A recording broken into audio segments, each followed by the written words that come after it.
Many bandits of the past have been seen as robbing, cheating, and murdering deviants. Some, however, are viewed as virtuous and courageous heroes opting out of an oppressive establishment in search of hers or his own freedom. This is a tale of such outlaws who neither murdered nor cheated their way to enduring fame, yet achieved freedom for themselves and others through bold robberies of rock music. Once upon a time, a gang of heroes walked the earth, spreading a musical message which inspired many to wise up and rise up in search of individual freedom. They were known as the Rock Bandits. Each nation has its outlaws who defied the establishment of their day.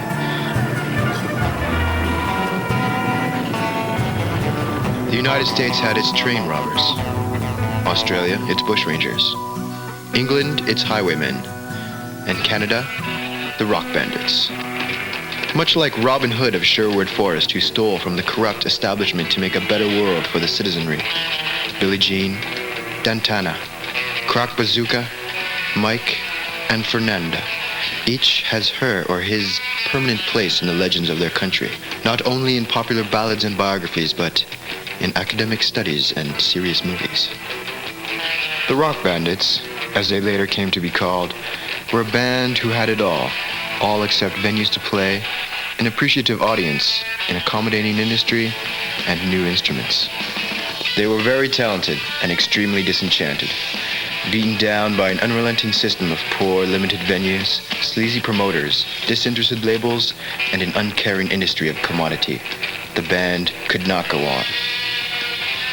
Disheartened, sad, and frustrated, they came very close to ending it all in pursuit of an easier life, with more obvious rewards like paychecks and adequate hearing. This was to be the last bad show the artists, who in the future would be known as the Rock Bandits, would ever play. Hateful of themselves and each other, the band met for one last time. Would they break up, or would they try something different? I know what you're thinking. Did he fire 6 shots, or only 5? Frankly, in all the confusion, I kind of lost track myself. So you gotta ask yourself one question. Do you feel lucky? Well, do you, punk?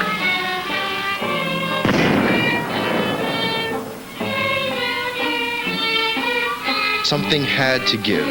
Someone had to give up, or they all had to give into their destiny. The Bandits did not just come together through a lame ad in an even lamer fringe arts paper. They were brought together as individuals who, by choosing lives as musicians, had already opted out of the system. They had chosen lives where they gave up all sorts of normal comforts and enjoyments in hope of finding musical ones. But that just didn't happen.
Why are we here?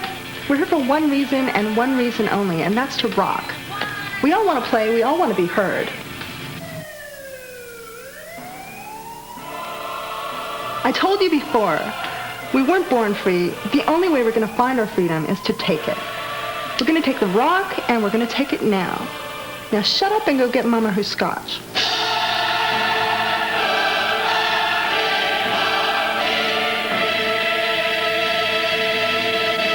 Taking it one step further, they were playing for their freedom.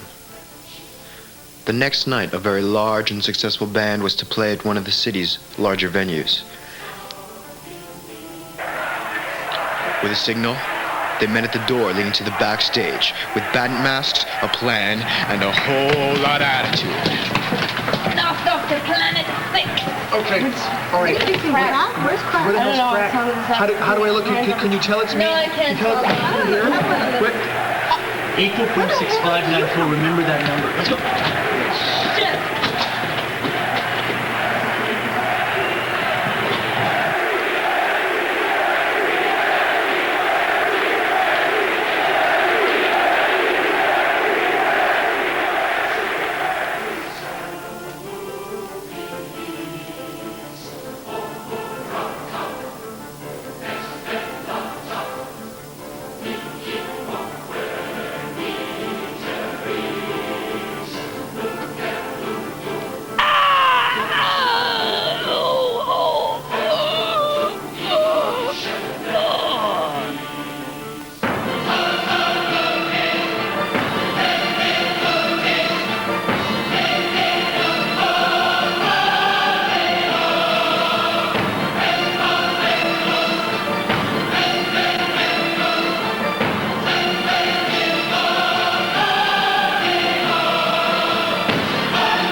The media was all over the Rock Bandits, following them around, making them top story news time after time, above global starvation and warming.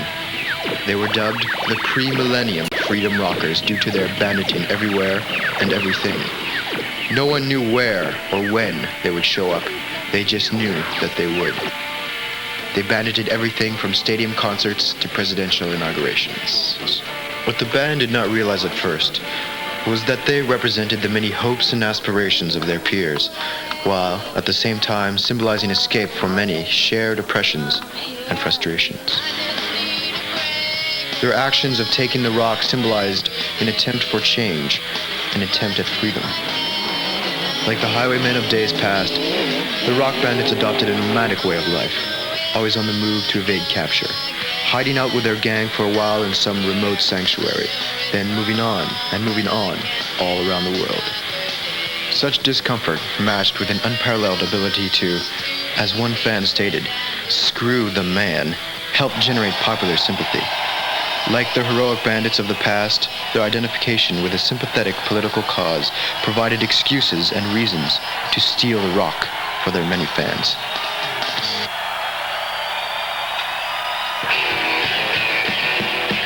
Soon, other bands began to bandit each other and were bandited extensively in return. A perennial fascination erupted from the Rock Bandits. They became a projection, consciously and unconsciously, of what others would like to be. They quickly became the folk heroes that their synthetic society needed. While bands were banditing each other and demanding control over their own music, fans were refusing to pay outrageous ticket prices, buy second-rate merchandise, and settle for the selection of music, which the industry had predetermined available for oral consumption. The industry was crumbling from within, and not everyone was so happy about that. Industry representatives were foaming at the mouth. It had been a long time coming for the tables to finally turn.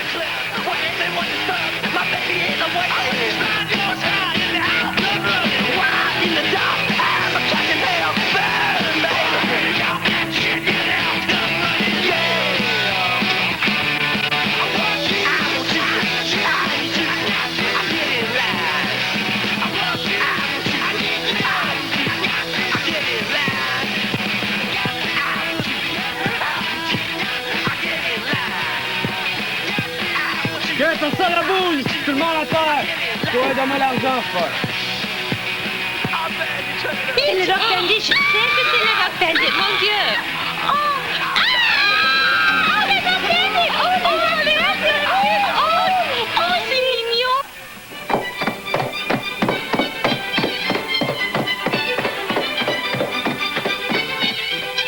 Of all environments for banditing, the most favorable is the developing country where the march of civilization has created a structure of law and order, but where the machinery isn't yet operating effectively. The rock bandits, and consequently others, take advantage of this in acting out their revenge against injustice on society.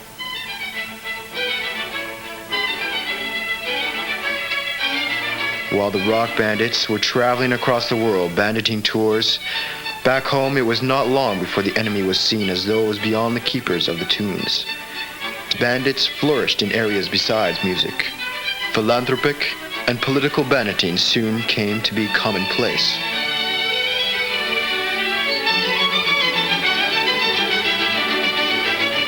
Banditing societies emerged on every corner.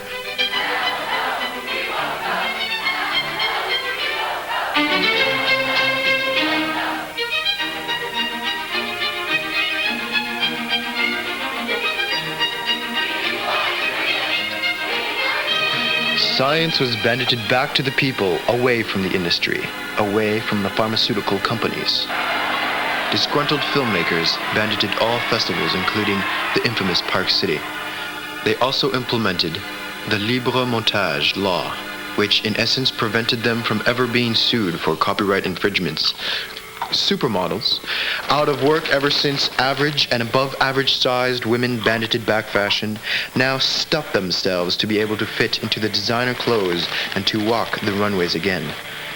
And same-sex couples not only bandited full rights under the Roman Catholic Church, but said as spokesman for the Vatican, when we say love thy brother, we really mean it now. The powers that be, you know who they are, began to get very, very nervous. Seeing that the gig was up, they met to discuss a possible course of action.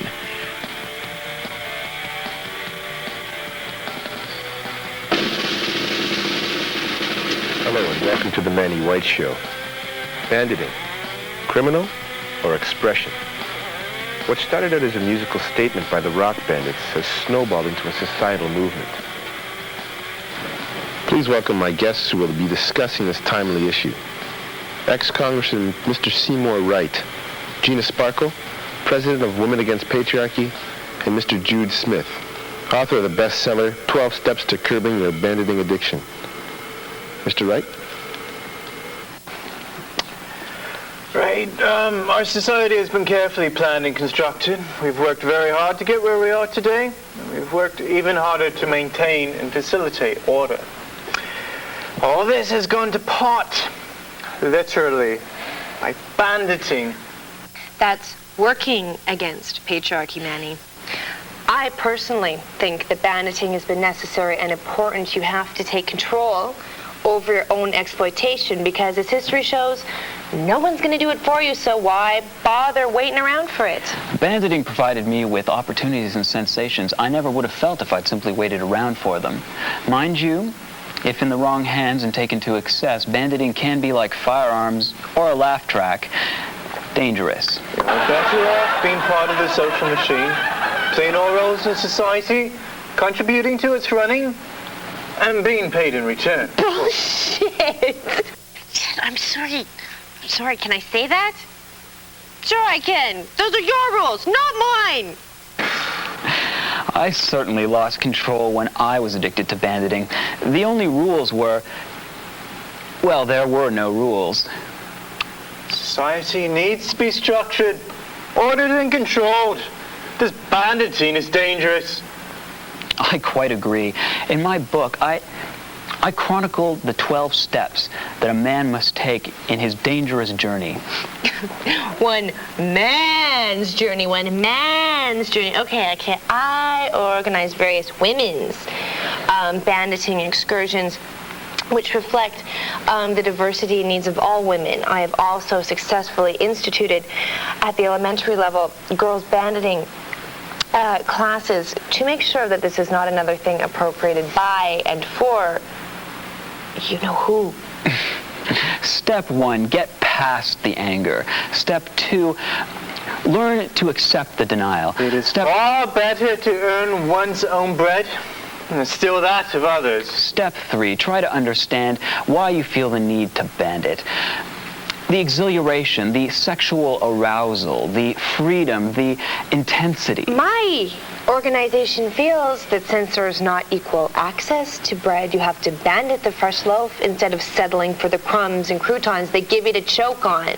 Step 4, learn to love yourself. Accept your flaws and pat your neighbor on the back. Social contract is only maintained by a certain amount of sacrifice, people. Only a certain amount of personal initiative must be resigned. Sacrifice. Coitus. Okay? In other words, you probably don't know the meaning 5. of... Buddy? Relapse. Excuse me.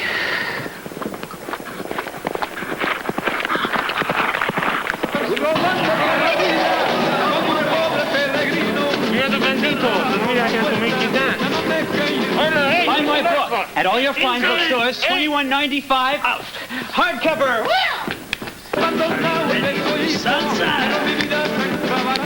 The groundwork was laid. Individuals could no longer function within the existing structure of law and order. Their resentment was turned on the social establishment. Chaos, revolution, and anarchy ensued. Matched with pre-millennium anxiety, the system crumbled. They called this shady point in time history's shadowy week. After history's shadowy week, the society was left in ruins, left to pick itself up and either revert to the familiar and inadequate, or for once learn from itself and change, progress, and represent. Society started to rebuild itself, and for the first time was on its way to truly being a better world for all. By belonging to an ordered community, individuals have to give up a great deal. They sign a shameful contract without questioning its validity. Not the rock bandits. What started as a movement to bring music back to the people, banditing became a symbol for a world lost to civilized women and men, a world somehow more real than the concrete and plastic artifact of the society where individuals live, work, and jam. A bandit, after all, is just an average, dissatisfied person who chooses to work, however that may be, against something oppressive in search of hers or his own freedom, whatever that may be, by taking something back. Somewhere, right now, a bandit is living and waiting to realize hers or his place in history. And it shouldn't be too long before she or he comes a-calling on the people of where she or he live to wise up and rise up.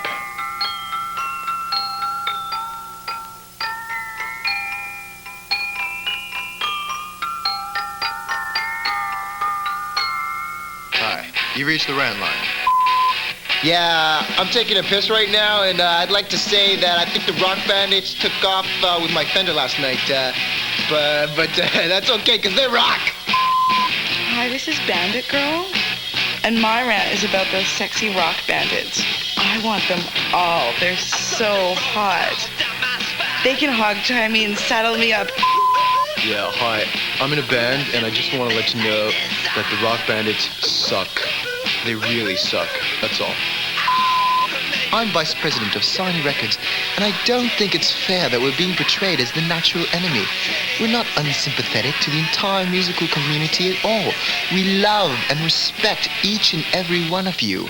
The rock bandits are creating a them-us dichotomy, which they are exploiting to their advantage. We're not the bad guys, and it's disgusting we're being made out to be that way. Does anyone know if they're signed yet? You're all paddling down the sea of sin, and you can't bandit the island of salvation like they may have led you to believe. Who the hell do the rock bandits think they are anyway? I would like to know who that hot chick with the camera is who follows them around. Now she rocks!